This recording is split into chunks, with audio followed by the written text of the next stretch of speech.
Chapter 6. JC's Story. Boris took JC's bisexual reputation as a challenge, rather than an obstacle. The rumor was that both liked threesomes and wild parties, provided there was enough high-quality nose candy and chilled champagne around. And both enjoyed frequent trips on his private jet to exotic destinations or cruising the Mediterranean in his luxury yacht. They appeared together at events all around the world, and some of the gossip columnists hinted at an unofficial engagement when a huge stone appeared one day on JC's second smallest digit, but it was on her right hand. However, JC had recently become a little past her sell-by date for the international modeling catwalk, apart from a few selected photo shoots, as she was now in her early 30s. New horizons of social influencers, often using Instagram, opened up, and she saw how some stars in the States became as famous as top Hollywood actors. This made her think there was no reason why she could not do better. Yet even with her great photos, all the glamorous places and people she hung out with, her social media fame did not come as fast as she wanted. There had to be a good way to boost it and put her at the top where she felt she belonged. JC did not suffer from lack of entitlement. The world should be at her feet, adoring and appreciative. During an unusually quiet night in at his Belgravia mansion, Boris and JC were lightly supping on a fresh bottle of Laurent Perrier rosé and flicked on BBC World News. At that moment, a very young-looking Greta Thunberg was getting her regular slot lecturing the world on the need to ditch the Bentleys and jet travel if there was any hope of saving the planet from rapid burnout. "Look at that stupid little bitch, Boris. She looks and acts like she is 12 years old and brought up by some kind of demented nuns in a Swedish asylum for political correctness. Fuck her," JC said angrily. Boris laughed and said unkindly, "I'm sure you might like to. Unfortunately, she's far too young for me. But seriously, JC, if you want to get the kind of publicity she gets, why don't you jump hard on that climate change bandwagon?" JC's brain went into overdrive. Did Boris just give me some potentially life-changing advice? I will give it a good go, and can imagine myself becoming the new global face of climate change activism, TV shows fighting to get me to appear, and all manner of commercial companies, from Tesla down, wanting me to endorse their climate-friendly products. 2 days later, JC presented herself at the modest East London HQ of Extinction Rebellion. Not quite what she expected. It was a strange collection of poorly dressed, mostly middle-aged people sitting around a large open-plan office and pretending to be busy with their mobile phones and laptops. "Did the pigs clock you on the way in?" a guy called Luke asked, the first to rise and greet her. A not bad-looking guy with an air of confidence, but rather spoiled by a shapeless cardigan that must have been given to him as an unwanted Christmas present, JC thought, as Luke had given her an appraising once-over, taking in her long, tanned legs in a fashionable denim miniskirt. "Clock me?" JC answered in a confused tone. "How do you mean? I'm JC, by the way." "I'm Luke. Nice to meet you. I'm just a general helper around here. And yeah, the police guys in that unmarked grey BMW opposite the entrance, they get shots and identify everyone who sets foot in here. You are some famous model, ain't you?" "Oh, those guys were police, right. Silly me. I thought the press must have found out about my visit when I saw them taking photos. And yeah, I did some modelling back in the day, but now I have my own social media business, and I'm here to see how it can help stop climate change," JC answered. JC felt this a strange environment, a different world to the one she usually inhabited. She rarely ventured east of Covent Garden or south of the Thames, preferring the royal borough of Kensington and Chelsea, if she had to name a preference. Royal had a nice ring to it, which she felt entitled to in some way. JC was offered coffee in a chipped blue mug with the Greenpeace logo on its side. With no oatmeal milk to go with it, she declined as graciously as she could manage. It seemed there was no sencha tea either. She was asked to take a seat at a fake wood table which filled most of the space in the only meeting room. A strange-looking but striking woman came in. No makeup, but with a certain commanding presence. Her grey-green eyes looked wary but sympathetic, and she managed a small smile of greeting, then spoke with a harsh Irish accent. North more than south, at a guess, thought JC. "Well, my dear, welcome to the Extinction Rebellion," the striking Irish woman said in a kind voice. "My name is Margaret Wallace, one of the senior coordinators here. I like to think we achieve something in our simple, direct way. We are a collective without leaders, and our only purpose is to wake people up to the climate catastrophe that is already on us. It's arrived, with extreme weather events, but few world leaders care to admit that, especially the orange-haired loony sitting in the White House. Well, sorry for my rant. You came here to propose something or make a donation? Both are welcome, and we need more supporters like you if we are ever going to get listened to and make a difference." Fuck, how did I get myself into this? These people are from a different planet, and if they knew I drove the latest Bentley Continental here, they would probably lynch me. Thank God it's parked just next to that police BMW. Otherwise, it might not have wheels when I come out. Remind myself never to drive east of civilization. I forgot how the plebs live and what they smell like. Luke does look pretty fit. Can't quite figure him out. But this Margaret woman is a bit scary, even though she tries to be friendly, JC thought. With the sweetest of smiles, JC said, "It's my pleasure to be here and to see exactly how I can help your cause. I guess you have seen that I have more than 15 million followers on my social media pages, Twitter, Instagram, TikTok, and yeah, it's a bit old-fashioned, but even Facebook. So I have roughly 10 times more followers around the world than you do, and I was figuring if we did something together, I could make a difference and, yeah, well, get you noticed, you know." Miss Wallace looked unimpressed, but still kept up a pretense of a smile, as if she was dealing with a particularly recalcitrant student, one who needed to be gently taught how to appreciate her elders better. The patronizing attitude was not missed by JC, who had had to endure it plenty of times at her expensive boarding school, Rodine, from many of the teaching staff. They did not seem to understand that stuffy academic learning was not really her thing as a capricious teen. She had a flashback to Flora McCrudden, the history teacher, who had been the worst of her tormentors when she was 14. Replace the Irish accent with a Scottish one, and it could have been Flora in front of her now. "Miss Crichton," Margaret said, then continued, "I cannot deny we are flattered to have your attention and offer to assist the Extinction Rebellion. Have you read our manifesto and how we operate? If not, may I lay these out for you to take a look at?"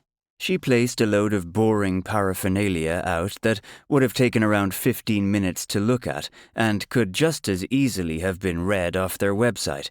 But as Margaret quickly surmised, JC had not bothered to go through any of it prior to this visit. "I think we have an event coming up shortly that would appeal and get your attention. Your many followers also, if you prompt them. I'll get back to you shortly on that. We have your contact number.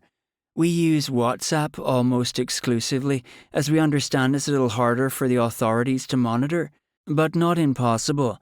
And we don't want to give them a pretext to close us down," Margaret said. JC had no idea what she was talking about, but feeling slightly deflated, she left to return, by Bentley, to her civilized side of town, glad to leave the plebs behind, for the time being at least. What was I thinking of coming here in the first place? Am I losing it? She asked herself. She thought, I've most likely wasted my time. The manifesto material was all as dull as ditch water, hardly the stuff to get my followers excited. Then she got a WhatsApp message out of the blue. JC read the text out loud to herself while lying in a comfy warm bath full to the brim with bubbles. From Luke, the mystery man at XR. WhatsApp. Hi JC, it's Luke from XR. We have a little bit of fun going down at London Fashion Week in a few days. Fancy tagging along? We are looking for some well-dressed volunteers to slip through the security, etc. JC was anyway due to attend London Fashion Week as a VIP guest of some of the better-known fashion houses. Frankly, she was more than a little bored by this annual circus of sycophants drooling at the latest absurd creations normal human beings would probably never wear. She was tempted to see how she could leverage whatever XR was planning to boost her own publicity and number of Instagram followers, which was her #1 priority. So she messaged the mysterious Luke back, typing and speaking it out aloud at the same time. Could be on for that. What do I have to do? They agreed to meet in a small and discreet coffee bar in Covent Garden to run through the XR agenda, one primarily aimed at maximum disruption and maximum publicity for their cause. Turning up 15 minutes late, Luke was wearing Ray-Bans, having ditched the Oxfam sweater. Instead, he had a well-used-looking barber jacket. Not quite the pleb he pretends to be. Plebs don't wear old barbers, only new ones, JC thought. Well, hello there, Miss Crichton. Or should I call you JC? Luke said as he sat down, producing a dashing sideways smile. Apologies for being a little tardy. Getting the tube here is never as easy as it seems. I would have done better on the bus. Poor you. The tube? Never use it myself. If I don't have my car, there's always a black cab passing, JC replied, smiling flirtatiously back. Anyway, you're people at London Fashion World. Didn't expect that one. What's the plan? Luke, Tigger in his other life, was thinking he had played it pretty cool, but trying to stick to the common London accent he had adopted was proving hard. Every so often his vowels would let him down, and JC would give him odd looks as if she was puzzled at something. Bloody accent. Never mind. Press on. She is starting to get interested, he thought. The XR has been planning several disruptive activities, ranging from shutting down airports, tube stations, and petrol refineries, but never disrupting a fashion show. Let's put it this way, this last one is my own creation. That had been his idea shortly after the visit from JC and having done his research into her background. The XR hierarchy had not been keen to give him any real responsibility, and he felt excluded from their inner circle. Maybe this could be his ticket to the inner circle, and disrupting a bunch of entitled designers and their followers, well, that actually might be quite fun. XR had an informal chain of command, or, more bluntly, little at all. More of a kind of loose manifesto to generally cause trouble that bound its chapters together across the world. Even its UK elders acted more like rabble-rousers, rather than having a clear direction of what they would do next to get the public's attention. He said, JC, you know this fashion world, yeah? Like you are one of them, right? Can you get a few of us into one of the top shows being televised? Were you going to march down Oxford Street with our usual supporters, but I had the idea of getting noticed a little more. Are you up for that? Bored with her London life, the fashion world was now passing JC by. She was no longer strutting her stuff on the top designer catwalks, but was up for it, whatever it happened to be. Besides, Luke had a slight air of mystery and animal magnetism about him, which seemed to transcend his somewhat shabby appearance. JC was not sure why, but she liked this Luke, And without acknowledging the attraction, she was happy to hang out and see what happened.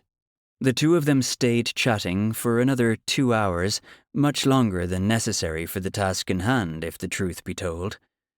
Luke, in his current role, had not enjoyed any relationship with the opposite sex for nearly 6 months, partly because his legend demanded avoiding his normal social circle, and dating an Essex girl had never really been an option. He could never get too close to anyone, and the younger, badly dressed followers of the XR did little to attract him. JC, he realized, came from the same privileged background he had grown up with, even though the two of them had matured into very different career paths. Hers, in the fashion world, jet-setting, fame as a one-time supermodel, and now as a social media influencer.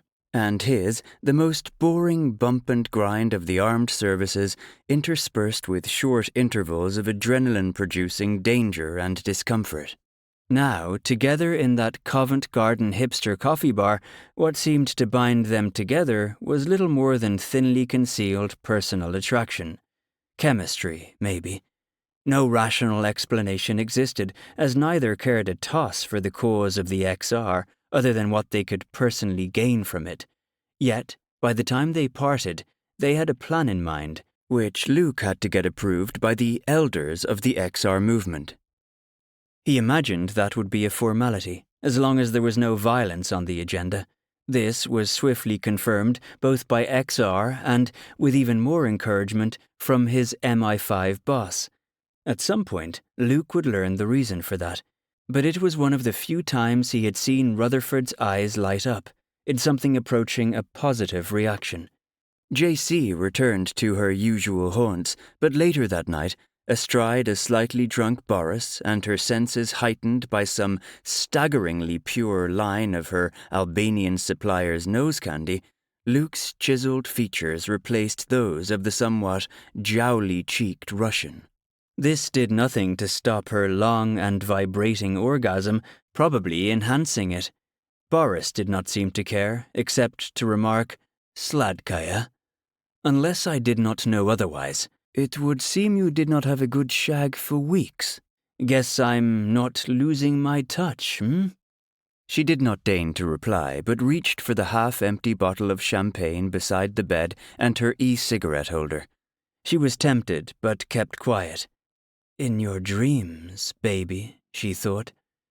Her female lovers were far more efficient at getting her passions aroused than Boris ever was, but that was not really what was on her mind. She was going over the possibilities of disrupting her least favorite British designer at London Fashion Week and, yeah, maybe a bit of rough with the earthy, unpolished Luke into the bargain. There was something about him she could not put her finger on as she drifted off into REM sleep. She spent the next few days planning how she could disrupt her fashion nemesis, Stella Bentwood, the butch darling of the British fashion world and the LGBTQ community. While bisexual herself, JC had never warmed to the not very subtle approaches of Stella Bentwood. At Stella's event at the fashion show 10 years ago, JC had been performing on the catwalk. Stella had come into the changing area and endlessly fiddled with her different costumes, with far too much touching involved. Then later, already tipsy at the after-party, she had hit on JC, obviously, as if she had some kind of proprietorial rights over JC, just because she had been modelling for her. Already a famous model at that time, and with Stella not being her type at all, she had brushed her off. To rub in the rejection, she had started to French kiss one of the few straight male models at the party. Stella never used her again, but she still received VIP invites to the show every year. She had never bothered to go, but was still on the list. Stella did not give up easily, it seemed. Well, she was in for a surprise this year. Her plan, devised over more coffee sessions but unfortunately nothing more intimate with Luke, began to quickly take shape. They had less than a week now to the event, and although sharing a few general details with the XR elders who were planning their own march in Oxford Street, the pair were told they had the green light. She would take Luke along as her +1 the invite permitted. Boris had also signaled his interest in attending, but as they would not be going as a couple, he told JC that he would bring Nastya, his new Russian finance director, a striking redhead JC had only briefly encountered on dropping by his Mayfair office after an extended shopping expedition in the West End. The two striking but contrasting women had met in the marbled reception, and while mistaking Nastya for part of the always glamorous reception team, JC had asked her to go fetch her an espresso lungo from the excellent commercial Nespresso machine she knew kept the whole office on a constant caffeine high. "And dear," JC ordered, "no milk or sugar. I'll be sitting right here. Boris should be coming down any second. Maybe bring one for him too?" Nastya smiled sweetly and thought to herself, "So, this is the great JC. Really?" She had been briefed about her before leaving Moscow and was told in no uncertain terms to make friends with her if possible. Now, meeting her for the first time had brought about this case of mistaken identity. Suppose I should take it as a compliment, being mistaken for Boris's reception help? Our uniformly drop-dead gorgeous little helpers. These Jimmy Choo heels were a good call this morning, Nastya thought. As she returned with the 2 coffees, she found her boss and JC sitting on the purple velvet Chesterfield in the corner of the small but elegant reception. A dahlia hung above it, and some expensive-looking African tree ferns sat in earthenware pots on either side. Boris looked up in surprise, seeing his new finance director delivering the coffee. "I see you two have met, then? Must be getting along well, as Nastya would never go and make coffee for me. We have slaves to do that," Boris laughed. Boris often indulged himself in non-politically correct humor, often making others wince whenever the chance presented itself. JC looked nonplussed until Nastya quickly jumped in with, "May I call you Jessica or JC? So excited to finally meet you. I just arrived a few days ago from Moscow to help Boris with some of his new investments, and it was my pleasure to get you both coffee. I hope you will not treat me as one of his slaves after this." With that said, they all laughed. The ice was now certainly broken, and the 3 of them sat around sipping their espressos, and anyone walking in would have thought they were 3 old friends making up for lost time. Their mutual chemistry was strong, and Boris even felt a small erection growing as these 2 females sat closely on either side of him, like 2 lionesses next to the alpha male of the pride. His reverie was broken as his mobile chirped, and he stood up to take the call from Moscow. Leaving the 2 ladies to carry on, Boris headed upstairs to his office.